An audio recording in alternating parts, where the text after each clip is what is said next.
Salut Sophie. Salut Florian. Et bonjour à tous, bonjour à toutes et bienvenue dans ce nouvel épisode du Courrier de la Sterne. On revient comme chaque semaine sur nos découvertes ornithologiques. Et aujourd'hui, on va prendre le large.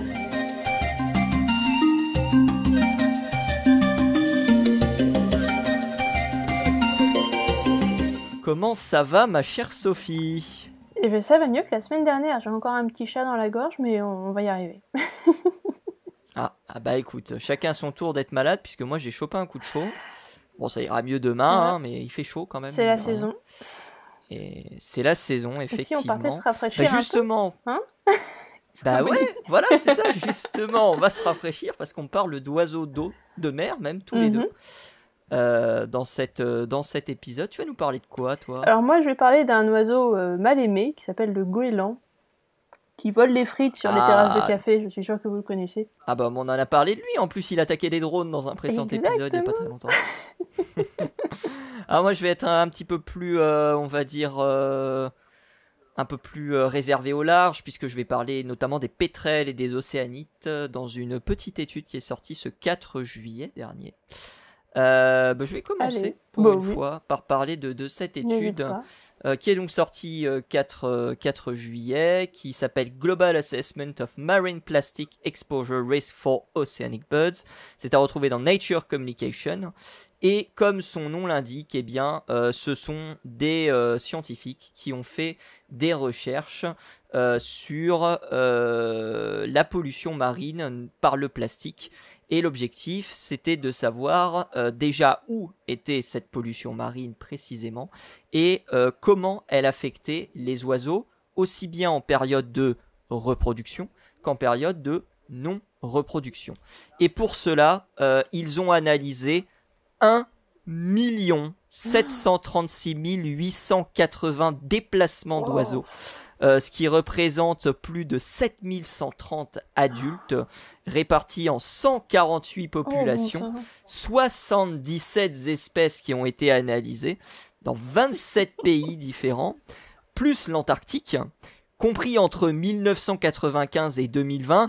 Donc on comprend que c'est pas une étude faite à la va-vite, c'est une étude assez solide quand même, vu les chiffres qui sont donnés. Ils sont énormément d'auteurs et de co-auteurs, Il y a à peu près une vingtaine, 25 auteurs et co-auteurs lors de cette étude, donc c'est vraiment une étude très très importante. Et donc ils ont analysé divers endroits du globe et ils se sont intéressés notamment aux endroits qui étaient les plus pollués en matière plastique, donc à savoir l'océan Indien proche de Madagascar, on a les archipels japonais proches de l'archipel du Japon, on a aussi tous les alentours d'Hawaï qui sont extrêmement pollués, on a l'Atlantique Sud, j'ignorais que l'Atlantique Sud était aussi assez pollué, et alors par contre la Méditerranée, mais c'est un enfer. C'est un désastre écologique. C'est un enfer, vraiment. Je regardais les cartes, vous regarderez vous aussi les cartes de cette étude. La Méditerranée, ils ont fait un code couleur allant du blanc au noir. La Méditerranée est justement colorée en noir. Et il disait justement que la pollution plastique était la plus importante dans ces zones parce que justement les mers sont fermées, le plastique y est piégé et ces régions, l'intégralité des régions que j'ai citées, représentent plus de la moitié des risques global d'exposition au plastique pour les oiseaux que sont les pétrels, les océanites qui ont été étudiés. Alors parmi les espèces qui ont été étudiées, je les ai pas toutes retenues bien sûr, on va surtout s'intéresser aux espèces méditerranéennes qui sont les plus intéressantes. Pourquoi elles sont les plus intéressantes ? Comme on l'a dit, c'est vraiment l'endroit où c'est le plus pollué, mais vraiment, moi je pensais pas, honnêtement, je me suis dit, on pense toujours au continent de plastique ou autre avec justement ces photos et ces vidéos, mais la Méditerranée c'est une décharge à ciel ouvert Et donc l'une des figures que vous allez retrouver dans cette étude, c'est justement l'exposition au plastique pour 77, alors ils appellent ça pétrel en anglais, mais en réalité, comme je l'ai dit, il y a pétrel, il y a océanite et il y a d'autres espèces d'oiseaux. Et comme je l'ai précisé aussi au début de ma prise de parole, ils ont analysé l'exposition au plastique pendant la reproduction, mais aussi avant la reproduction. Et on a des données qui sont terrifiantes pour le puffin de Scapoli, pour le pétrel de Cook, pour le puffin yelkouan, surtout le puffin yelkouan qui habite à Malte, parce que donc ils ont analysé en gros le taux d'exposition des oiseaux.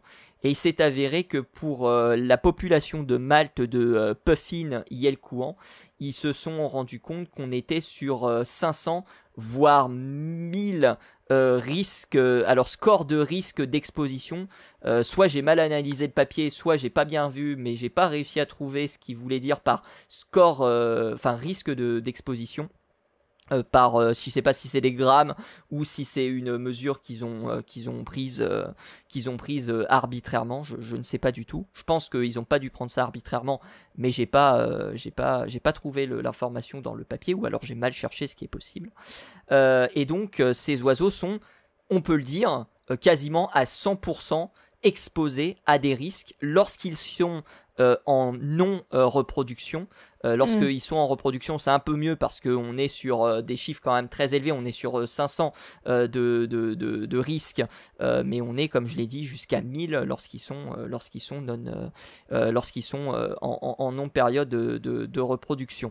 Il y a des espèces qui sont très communes, qui sont affectées par, évidemment, cette pollution plastique, mais il y a aussi des espèces qui sont en danger critique d'extinction, qui sont affectées par ces plastiques. C'est notamment le cas du puffin des Baléares, qui est considéré en danger critique d'extinction par l'Union internationale de la conservation de la nature, l'IUCN ou l'UICN, et c'est, on va dire, une étude qui globalise, alors je ne sais pas si on a eu des études aussi fournies que celle-ci au niveau de la pollution plastique et des risques chez les oiseaux, mais c'est une étude finalement qui globalise le risque d'exposition plastique pour les oiseaux qui sont présents aux quatre coins du globe finalement.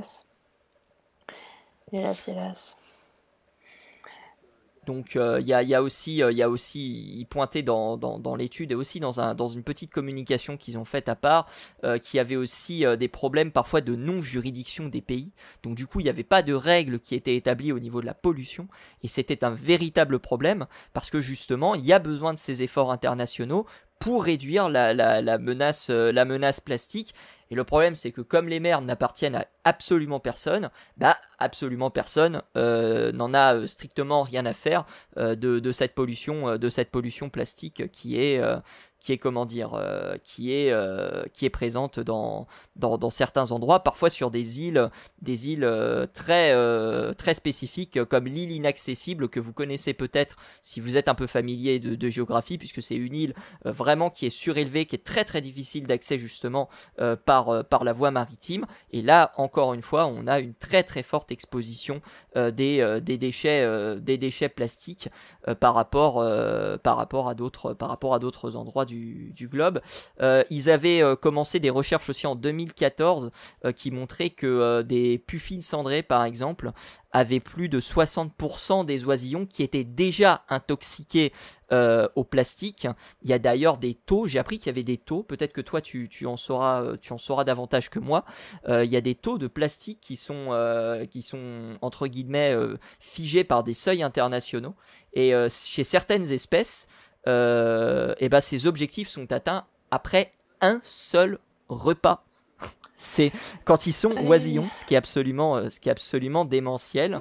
Et voilà, c'est on va dire un autre impact. On parlait des feux de forêt il n'y a pas très longtemps. La pollution plastique, c'est quelque chose qui est irrémédiable dans notre monde, j'ai envie de dire. Oui, et puis il ne faut pas oublier tout ce qui est microplastique aussi, qu'on ne voit pas forcément, mais qui sont quand même là. Bien sûr. Après, au niveau des oiseaux marins, il y avait un petit souci aussi, parce que sur le plastique qui reste en mer pendant un long moment, on va avoir des micro-organismes qui se développent et qui vont en fait favoriser l'appétence des oiseaux face à ces microplastiques, parce que ça va ressembler à quelque chose de très goûtu pour eux, en quelque sorte, et ils vont avaler ça et gober ça.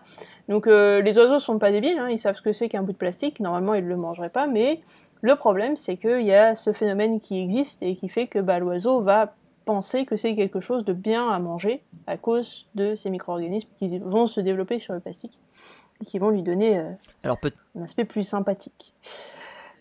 Peut-être que tu en sauras plus que moi, mais les oiseaux qui ingèrent justement ces plastiques vont développer une maladie qui est une inflammation du système digestif. Je suis pas rentré dans les détails, ça s'appelle la plasticose.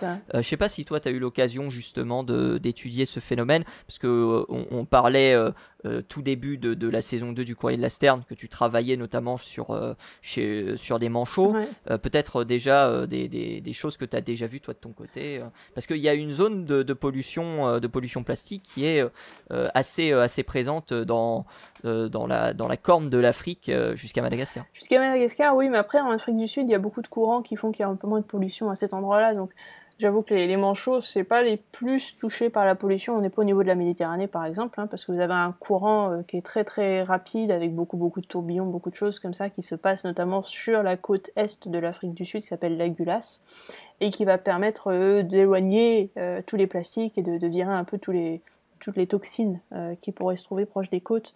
Et pour tous ces oiseaux-là, ça aide pas mal. Notamment les manchots qui vivent en colonie sur les côtes, Normalement, ils n'ont pas trop de problèmes de pollution, même si c'est vrai que des fois, on en trouve un peu quand même. Donc, grâce à ça, c'est pas mal. Mais c'est vrai que la plasticose, c'est un problème, mais on appelle ça la plasticose, mais c'est juste une irritation, comme tu l'as dit, de l'œsophage, qui va conduire à la formation de kystes, en quelque sorte. Vous allez voir la paroi de tout le système digestif qui va se transformer un petit peu, et qui va donc ne plus laisser passer les nutriments au final, et ça va devenir un gros problème, parce que dans ces cas-là, l'oiseau ne peut plus se nourrir, vu que les nutriments ne passent plus dans le sang. Bon. Ils meurent de faim malgré le fait qu'ils essaient d'ingurgiter des choses, en quelque sorte.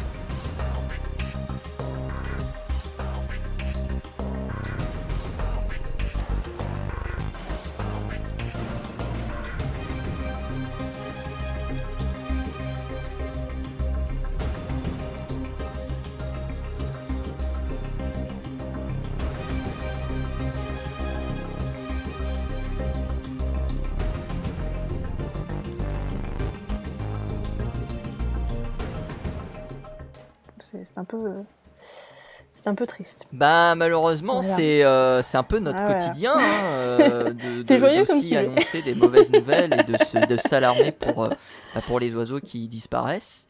Donc oui, effectivement, malheureusement, c'est pas toujours joyeux. Mais toi, peut-être que tu auras des choses plus joyeuses à nous dire, puisque tu vas nous parler des goélands.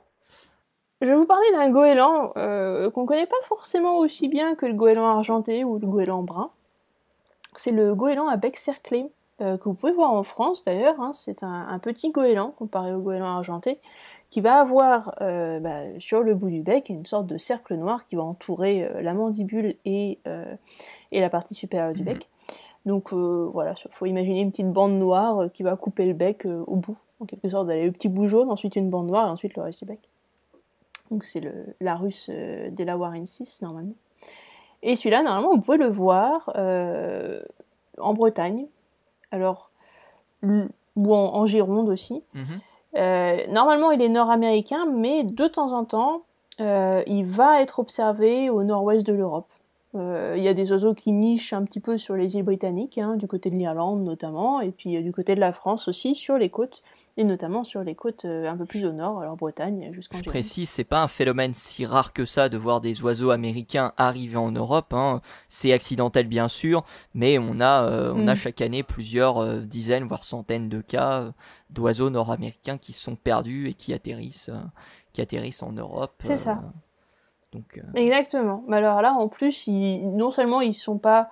Alors, il y en a peut-être qui se sont perdus au début, mais depuis une vingtaine d'années, ils commencent vraiment à nicher par chez nous aussi, donc vous pourrez l'observer un petit peu. Voilà. Donc, vous pourrez le voir un peu plus facilement. Et ce goéland à bec cerclé, il a une petite particularité, qu'on a découvert récemment qu'il avait un régime alimentaire qui sortait de l'ordinaire. Alors, est-ce que tu connais ce qu'on appelle les physalie, aussi appelés les galères portugaises? Alors oui, je sais ce que c'est qu'une physalie de nom, mais j'arrive pas à avoir de tête ce que c'est. Mais c'est pas une algue ou quelque chose comme ça, non? C'est une sorte de méduse. Alors c'est pas exactement une méduse, c'est ce qu'on appelle un siphonophore, mais bon, c'est pas grave, c'est pas très loin. Siphonophore, ça je sais ce que c'est les grands êtres vivants qui peuvent atteindre parfois, qui sont d'ailleurs pour certains les plus grands êtres vivants, les plus grands animaux du monde. Voilà, c'est ça. Alors celui-là, il est pas si grand que ça. Bon, c'est une accumulation de cellules qui va former un être multicellulaire, malgré le fait que il fonctionne pas exactement comme un être pluricellulaire comme nous, mais bon, en gros, vous avez effectivement une accumulation de cellules comme ça. Et ça ressemble un peu à une méduse parce que vous avez une sorte de flotteur en haut, un petit sac qui flotte, et puis en dessous, vous avez des sortes de... Alors, c'est pas des tentacules exactement, mais c'est des sortes de filaments qui vont être constitués des diverses cellules qui sont accrochées les unes aux autres, comme ça. C'est ce qu'on appelle des polypes, hein, ces cellules comme ça. Et donc, ces polypes, le problème... Alors, c'est joli comme ça, c'est bleu en plus, c'est intéressant comme couleur. Le problème de cette bestiole, c'est que ça pique, et ça pique extrêmement fort. C'est quelque chose d'extrêmement urticant. La brûlure est beaucoup plus intense que ce que vous pourrez avoir comme si jamais vous piquez avec des orties, par exemple. Ça tue des poissons, hein, juste d'être touché par la physalie, ça tue des poissons. Et puis pour l'homme, c'est extrêmement douloureux aussi. Et pour la plupart des animaux, de toute façon, c'est pas très agréable quand on se fait piquer par une physalie. Donc toutes les petites cellules piquent, hein, si vous la frôlez, voilà.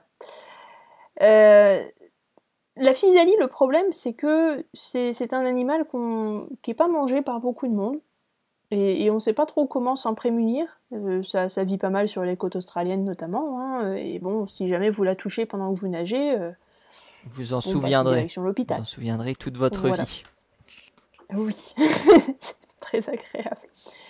Sauf que, il existe quelques espèces qui sont plus ou moins immunisées à son venin, et en l'occurrence, vous avez quelques tortues, vous avez quelques gastéropodes, des pieuvres, mais aussi, il semblerait que le goéland à bec cerclé soit très friand de ce genre de bestioles, et soit capable de manger des physalies sans problème. C'est fou ça.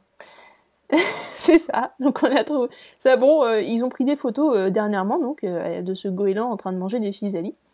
Et alors on s'en était pas rendu compte jusqu'à récemment, parce que quand vous étudiez le contenu stomacal d'un goéland, vous pouvez savoir ce qu'il a mangé précédemment, hein. Mettons que vous trouvez un goéland mort sur la plage, bon, vous l'ouvrez, c'est pas très ragoûtant, mais vous regardez ce qu'il a mangé. Un hamburger, part de pizza, des chips... Voilà. Des frites, ce que vous voulez, voilà.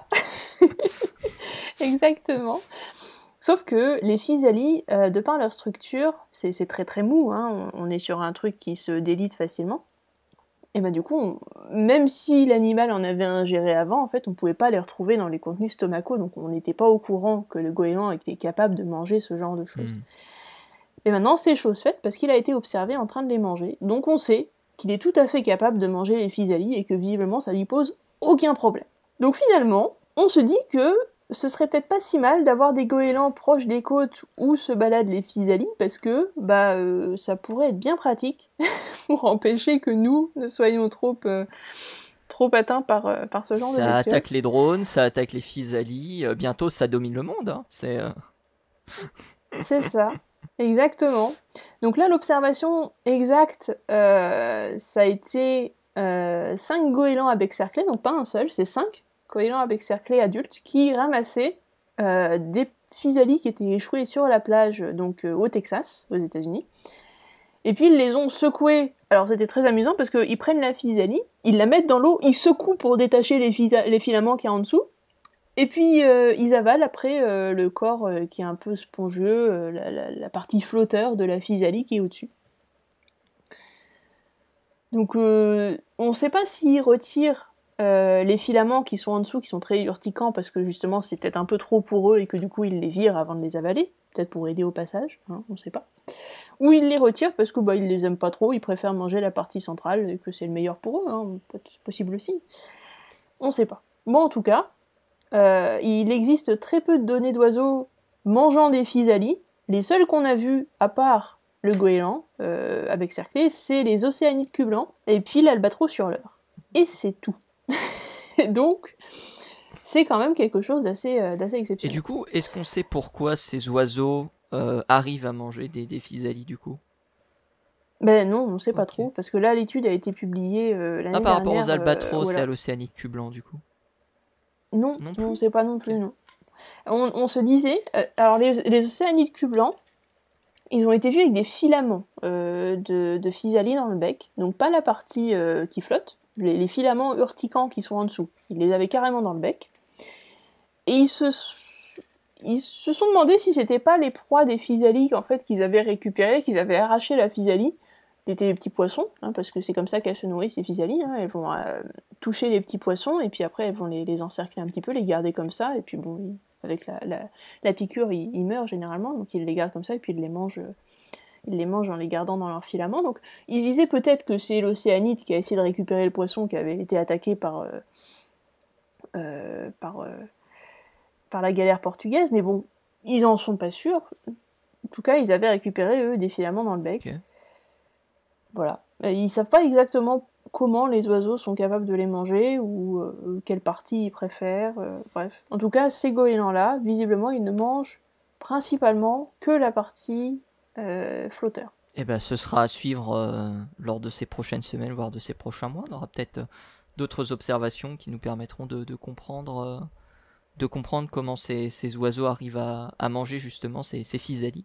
Oui, ça peut être intéressant. Bon voilà, je trouvais ça sympa de pour une fois voir le goéland autrement que comme un fauteur de troubles et plutôt comme quelque chose qui finalement pourrait peut-être nous aider. Après reste à savoir, après reste à importer quand même des goélands. Alors tu l'as dit, hein, ils sont en train de s'installer en Bretagne et en Gironde, mais bon, ils sont à mon avis pas près de concurrencer le goéland argenté, voire la moitrieuse. Donc ça va être long, mais ce sera intéressant de savoir. Peut-être qu'on arrivera à trouver justement quelque chose qui nous permet d'être immunisé contre ce genre de piqûres qui sont très très douloureuses, parce que c'est le genre de piqûre qui vous envoie à l'hôpital. Donc, généralement, c'est pas un moment très agréable. Non, clairement pas. La galère portugaise, c'est un peu la hantise de tous les plongeurs ou de tous les gens qui font un peu de masque et de tuba. Donc, c'est vraiment très désagréable. Ça peut être terrible. Et ben, on a voyagé par-delà les océans. On n'a pas forcément eu des bonnes nouvelles à vous raconter. Enfin si, on a peut-être un jour la possibilité de se sauver de ces physalies. Mais en attendant, nous, on va s'arrêter là, puisque c'est la fin de cet épisode du courrier de la Sterne. Est-ce que tu veux rajouter quelque chose, ma chère Sophie ? Écoute, je pense qu'on a tout dit pour aujourd'hui. Eh bien, dans ce cas, nous allons conclure l'épisode. Merci à toi d'y avoir participé. On rappelle qu'on te retrouve sur la chaîne YouTube Entracte Science, sur Twitter @leplumeux. On rappelle que vous retrouvez aussi l'émission sur PodCDLS. Là aussi, c'est sur Twitter. Vous nous retrouvez aussi sur PodCloud, sur Spotify, sur Deezer, sur Google Podcast et bien d'autres plateformes encore. Et vous nous retrouvez bien évidemment la semaine prochaine pour un nouvel épisode. À la semaine prochaine.